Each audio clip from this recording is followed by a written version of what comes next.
Bismillahirrahmanirrahim. Assalamualaikum warahmatullahi wabarakatuh. Semoga kita semua dalam keadaan yang sehat dan juga dalam keadaan yang semangat ya. Apalagi di hari Kamis yang indah dan cerah ini. Salam hebat luar biasa untuk kita semua ya.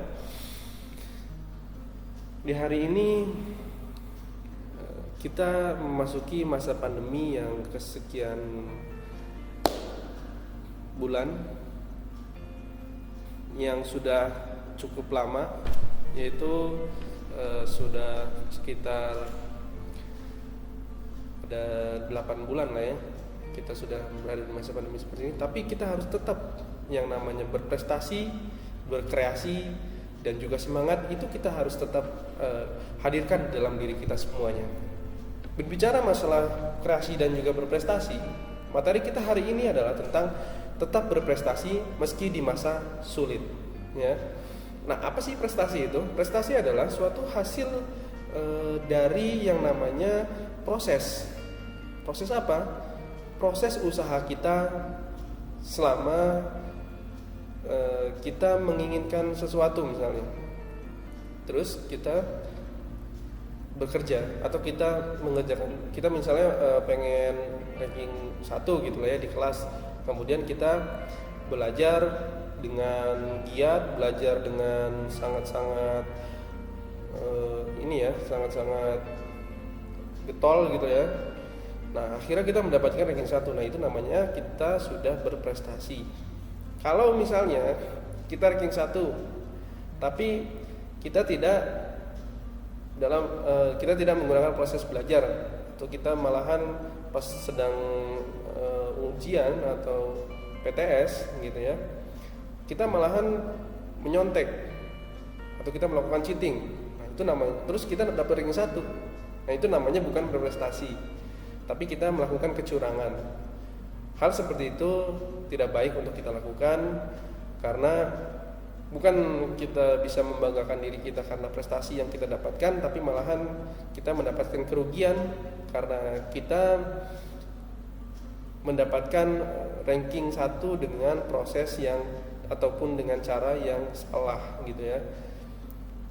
Ruginya apa? Ruginya adalah kita jadi tidak memahami betul-betul materi yang disampaikan oleh guru kita, dan kita tidak betul-betul bisa mengerjakan apa yang sedang diujiankan di hari itu.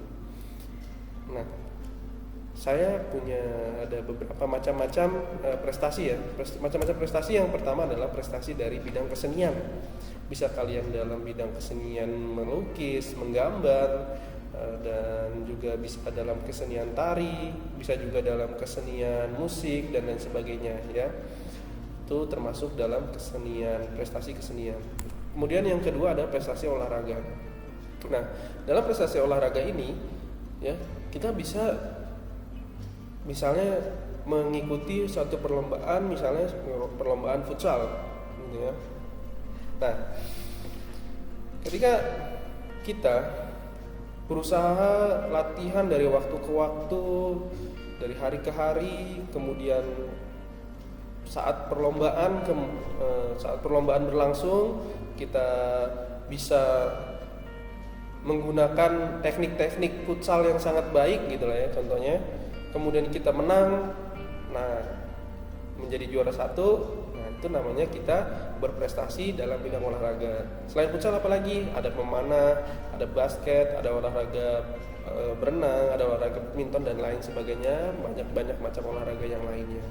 Kemudian yang ketiga ada yang namanya prestasi belajar. Nah, ini yang ingin kita bahas hari ini di sini adalah prestasi belajar. Karena apa? Karena kita adalah suatu sekolah lah ya. Karena kita masih sekolah, dan dalam sekolah itu biasanya yang diangkat adalah prestasi-prestasi belajar. Nah, saya punya tips dan cara untuk meraih prestasi belajar di sekolah. Tips yang pertama adalah menguasai cara belajar yang baik. Maksudnya, ketika kita belajar itu ada tipe-tipe atau teknik atau cara belajar manusia ya. Jadi tipe belajar manusia itu oleh para ahli dikategorikan menjadi 3 tipe belajar manusia. Tipe belajar manusia yang pertama adalah tipe auditory. Tipe auditory ini biasanya dia akan lebih mudah menarik informasi atau mengingat informasi atau pelajaran itu dari cara dia mendengar, ya. Jadi dia menggunakan cara mendengar gitu. Dia akan lebih mudah mengingat kalau misalnya ketika lagi belajar ada gurunya, ada yang berbicara. Nah, kemudian nanti dia akan lebih mudah untuk mengingat tuh dibandingkan dengan dia untuk membaca. Nah, kalau untuk membaca ini ada di tipe belajar yang kedua, yaitu tipe belajar visual. Nah, tipe visual ini adalah tipe seseorang yang dia cara belajar itu harus menggunakan bacaan, bahan-bahan bacaan seperti buku dan lain sebagainya. Dia akan lebih mudah menangkap informasi dari situ. Kemudian tipe belajar yang ketiga adalah kinestetik. Nah, kinestetik ini biasanya dia akan lebih mudah menyerap informasi dan lebih mudah mengingat pelajaran itu ketika dia mempraktekkan secara langsung pelajaran tersebut. Misalnya dia ada di pelajaran IPA, lalu kemudian dia ke laboratorium, kemudian melakukan percobaan. Nah, ketika dia melakukan percobaan itu step by stepnya dia akan lebih mudah untuk mengingat, ya. Dan hasilnya biasanya itu sangat baik, gitu ya. Kemudian yang kedua adalah terampil membagi waktu. Nah, terampil membagi waktu ini sangat penting untuk dilakukan karena kalau kita mau sukses, kebanyakan orang-orang sukses adalah orang-orang yang disiplin. Nah, kalau kita mau disiplin, kita harus bisa membagi waktu kita dengan baik. Mana jadwal kita untuk main, mana jadwal kita untuk mengurus pekerjaan ataupun belajar, gitu ya. Dengan cara apa? Dengan cara kita membagi waktu itu di list, gitu ya. Di list itu dicatat waktu kita dari jam sekian kita mau ngapain, jam sekian kita mau ngapain, dari pagi, siang, sore hingga kita tidur, gitu ya. Nah, supaya apa? Kalau kita melakukannya dari muda, kita melis jadwal itu dari muda, membagi waktu kita dengan baik dari sekarang, itu akan sangat-sangat berguna nanti ketika kita masuk ke dalam dunia pekerjaan. Karena di dalam dunia pekerjaan itu kita benar-betul harus bisa membagi waktu kita dengan baik agar tugas yang banyak itu tidak keteter.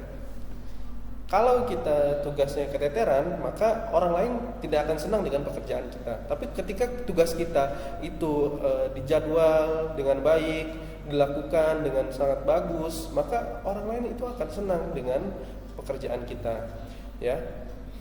Nah, dan kebanyakan orang-orang sukses di dunia ini adalah orang-orang yang bisa membagi waktunya dengan sangat baik.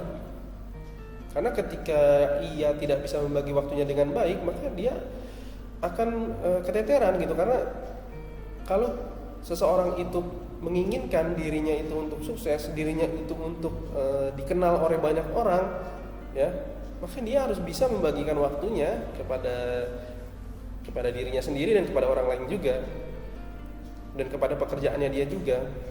Dan banyak sekali yang harus dibagikan waktunya. Nah, itu yang kedua. Yang ketiga ada sukai semua pelajaran yang ada, ya. Tentunya pelajaran yang ada di sekolah, gitu ya.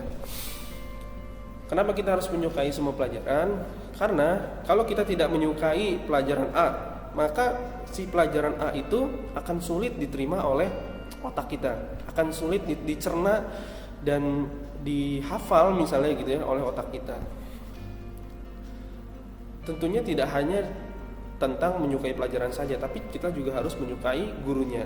Karena kalau kita tidak menyukai gurunya, saat kita sedang belajar misalnya, kita nge-zoom atau kita belajar di kelas atau kita nonton YouTube dari gurunya itu perasaan kita akan gak enak, perasaan kita akan gondok dan lain sebagainya. Itu malahan akan membuat kita jadi malas untuk belajar di pelajaran itu. Padahal pelajaran itu adalah pelajaran yang tidak begitu sulit, tapi karena kita tidak suka dengan gurunya, maka pelajaran itu akan sulit sekali diterima, atau informasi yang ada dalam pelajaran itu akan sulit sekali diterima di dalam otak kita, gitu. Kemudian yang keempat ada menjaga sikap dan tingkah laku. Nah, kita harus menjaga sikap dan tingkah laku.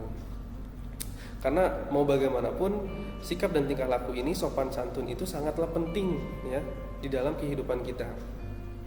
Contohnya ketika kita tidak menjaga sikap dan tidak menjaga tingkah laku kita dalam suatu lingkungan, maka kita akan dinilai sebagai orang yang tidak terpelajar gitu. Tidak mengerti apa-apa akhirnya. Kita dinilai sebagai orang tidak mengerti apa-apa, tidak baik,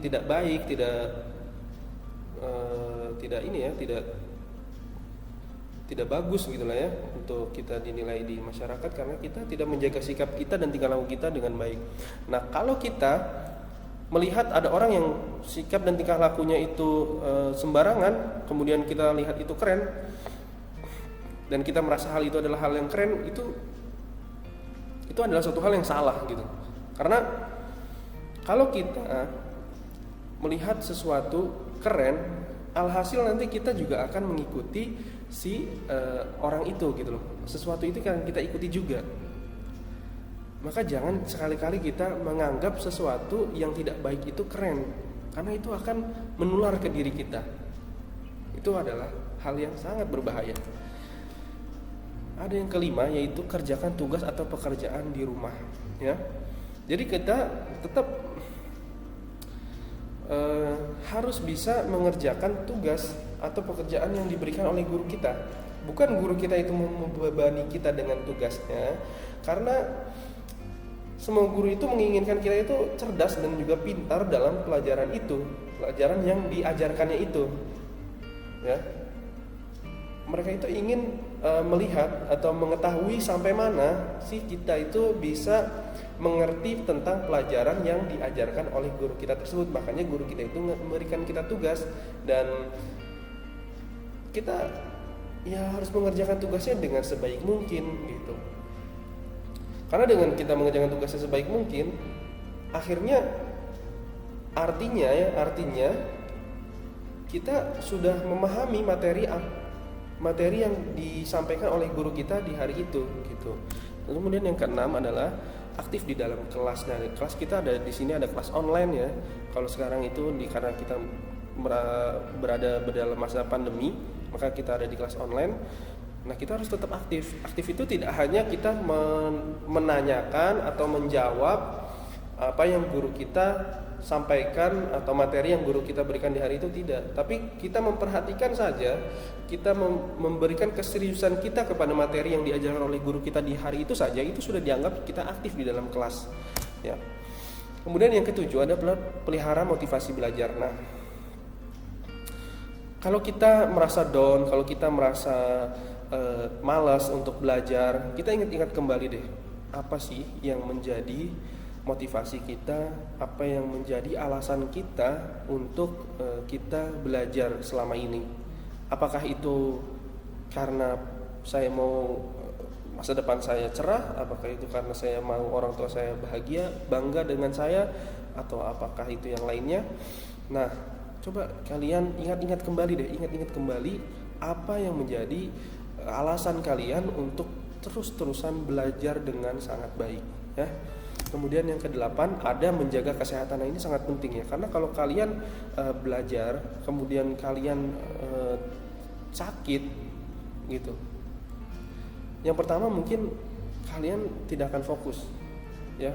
Yang kedua, kalau kalian sakitnya itu sampai harus meninggalkan pelajaran, sampai kalian harus dirawat dan lain sebagainya, kalian akan ketinggalan pelajaran dan itu akan sangat merugikan diri kalian semuanya ya. Kemudian yang ke-9 ada jangan lupa berdoa dan beribadah. Tentu kita harus tetap berdoa dan beribadah, apalagi di sini kita belajar ya. Belajar tidak hanya untuk dunia saja, tapi juga untuk akhirat. Karena dengan kita belajar, itu artinya kita sudah menjalankan perintah Allah Subhanahu wa taala, yang mana dalam hadis dikatakan thalabul ilmi faridatun ala kulli muslimin. Yang artinya menuntut ilmu itu wajib bagi seorang muslim. Ya, itulah ada hadisnya itu. Artinya kalau kita diwajibkan untuk menuntut ilmu, ketika kita menuntut ilmu, ketika kita belajar, apalagi kita sampai berprestasi, maka yang bahagia, yang bangga dengan kalian tidak hanya orang tua kalian saja, tapi juga begitu pun dengan Allah Subhanahu wa taala. Ya. Karena Allah pun sangat-sangat menyukai seseorang yang kuat dibandingkan seseorang yang lemah, ya. Maka dari itu kita harus terus-menerus belajar dan terus-menerus meraih prestasi. Nah, yang ke-10 ya, ada restu dari orang tua. Nah, kalau kalian ingin mendapatkan keridhaan Allah Subhanahu wa taala, dapatkanlah dulu restu dari orang tua kalian, apalagi yang namanya seorang ibu, karena ya seorang ibu itu di dalam hadis juga dikatakan kan bahwa seorang ibu itu sangat penting gitulah ya untuk mendapatkan keridhaan Allah Subhanahu wa taala, bahkan surganya Allah ada di telapak kaki ibu. Nah, oke. Begitu saja yang materi yang bisa saya sampaikan di hari ini. Kalau misalnya ada kesalahan kata atau ada kesalahan-kesalahan yang lainnya, saya mohon maaf. Wabillahi taufiq wal hidayah. Wassalamualaikum warahmatullahi wabarakatuh.